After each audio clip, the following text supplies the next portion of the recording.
Makanya dulu ada perempuan cantik, Pak. Itu merupakan cinta pertamanya Muhammad.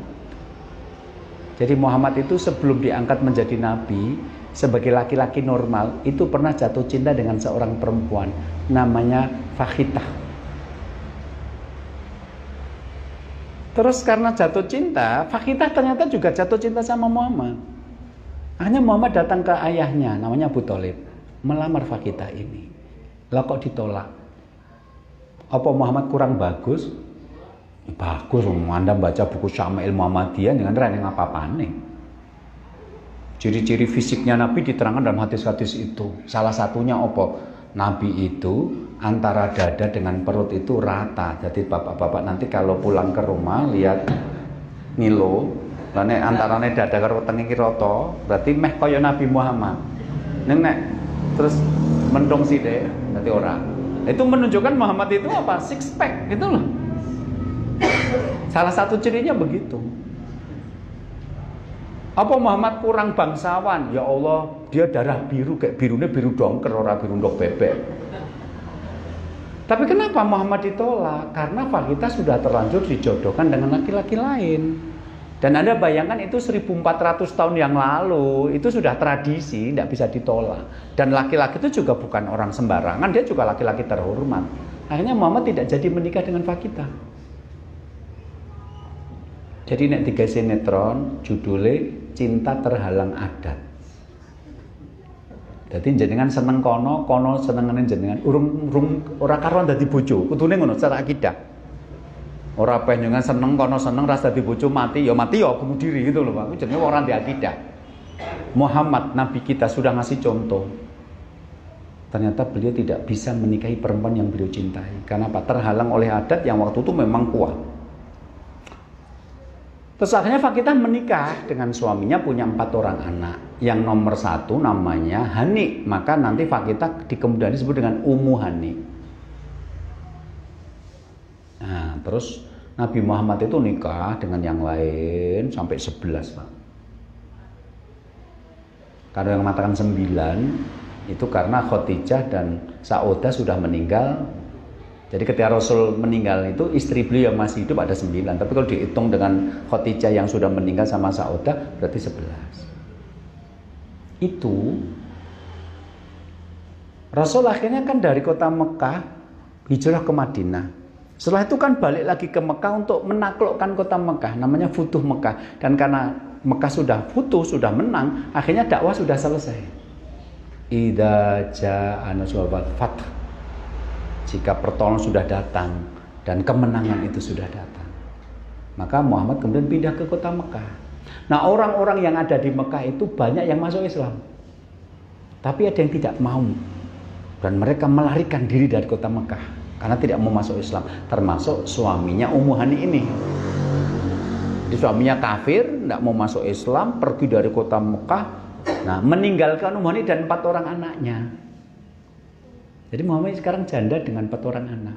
Maaf, Ki Muhammad ngelamar meneh, Pak, supaya dadi bojone.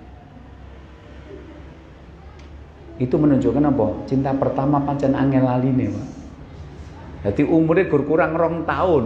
Waktu Rasulullah 61, matine 63, kari 2 tahun. Aku ingin akhir hidupku berdampingan dengan perempuan yang dicintai. Ya ora kelakon kok, Pak. Padahal suaminya sudah nggak ada, bapaknya juga sudah meninggal lama. Wong bapaknya Fakhitah ini meninggalnya bareng dengan Khadijah. Tapi kenapa Fakhitah tidak mau dilamar Rasulullah? Ada yang mengatakan karena dia minder, semua istri Nabi hijrah ke Madinah, dia tidak hijrah.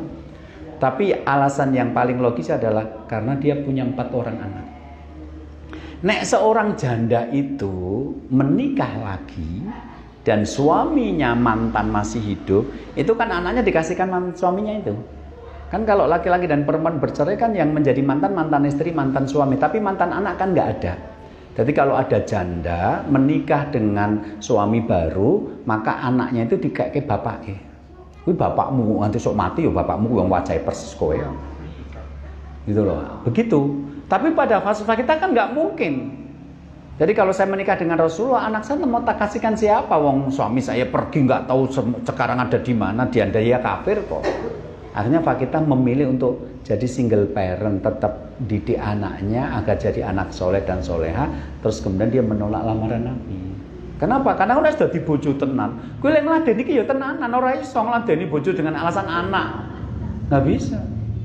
Makanya Pak kita memilih untuk tidak menikah lagi dengan Rasulullah. Karena apa? Saya punya 4 orang anak, suami saya kafir dan saya nggak tahu di mana. Kalau saya serahkan sama suami saya, wong dia kafir. Dan sekarang juga nggak ada, jadi saya harus didik dia. Sementara kalau nanti saya jadi istri Rasul, menjadi istri yang melayani suami itu pelayanan yang seutuhnya. Jadi kalau ada ibu-ibu sedang rajang-rajang sayuran, arep nggawe capcay, bukan capcay, nek capcay kan tepung. Capcay sayur mayur dirajang-rajang gitu. Lah kok sing lena ngomong, "Dek iki panas banget iki ketoke seger ya nek nganggo sayur bening." Itu nek soleha, potongan sayur lebokke plastik kayak kulkas, masak sayur bening. Dan nek wong sambi ora ngono, enenge iki gelem ra gelem. Ngono kuwi rumangsa soleha kok nek wong sambi kok.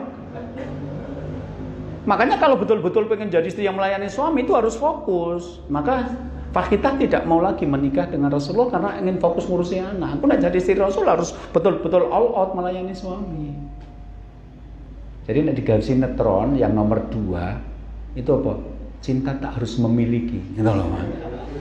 Jadi mungkin jenengan enten sing ujian hidupe ngoten niku, mangan gampang, duwe omah, duwe mobil. Jadi ujian hidupnya bukan kelaparan, bukan tidak punya uang, bukan sakit-sakitan. Ujian hidupnya apa?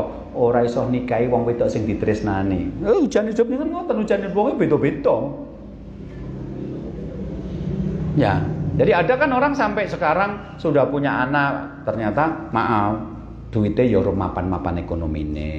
Iki wis anake meh nikah, ijek ngontak dong di omah dhewe. Gitu loh, Pak. Kan ada orang yang hidupnya teruji karena kemelaratan, ada yang teruji ketidakmapanan, ada yang teruji karena gampang sakit, tapi kan ada orang teruji karena apa? Tidak bisa menikahi orang yang dia cintai.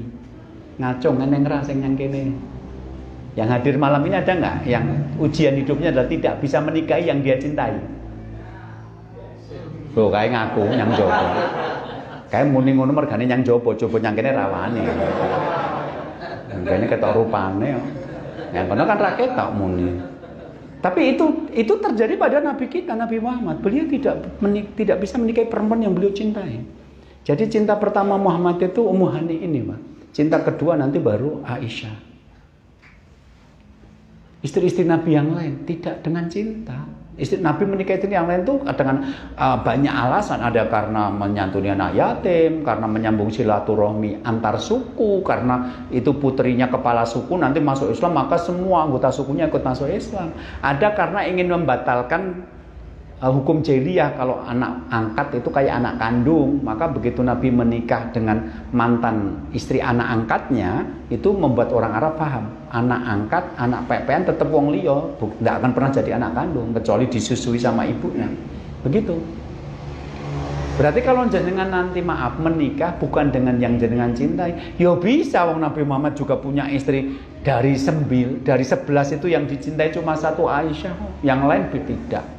Berarti kan Nabi bisa menjadi suami yang baik bagi perempuan yang tidak beliau cintai. Jadi nanti nek nang bapak-bapak wis pengajian, dia anak telu, nikah wis 15 tahun, goro-goro reuni SMP, ketemu karo mantane, terus CLBK, cucian lama belum kering. Terus akhirnya bojone ditinggal, anaknya ditinggal. Aku tidak hidup dengan kamu karena aku nggak cinta kamu. Kamu perempuan pilihan ibuku. Aku ingin sisa hidupku menikah dengan perempuan yang aku cintai sejak SMP dulu. Ki dolane kurang oke. Ku gor nonton sinetron karo film. Karena kalau dia baca sejarah Nabi, Nabi saja tidak menikah dengan perempuan yang dia cintai. Dan perempuan itu juga mencintai Muhammad. Lah nek sing seneng jenengan kono ora seneng jenengan kan ya lumrah ra dadi bojo. Iki seneng do seneng kok. Gitu loh. Jadi gitu. Ya.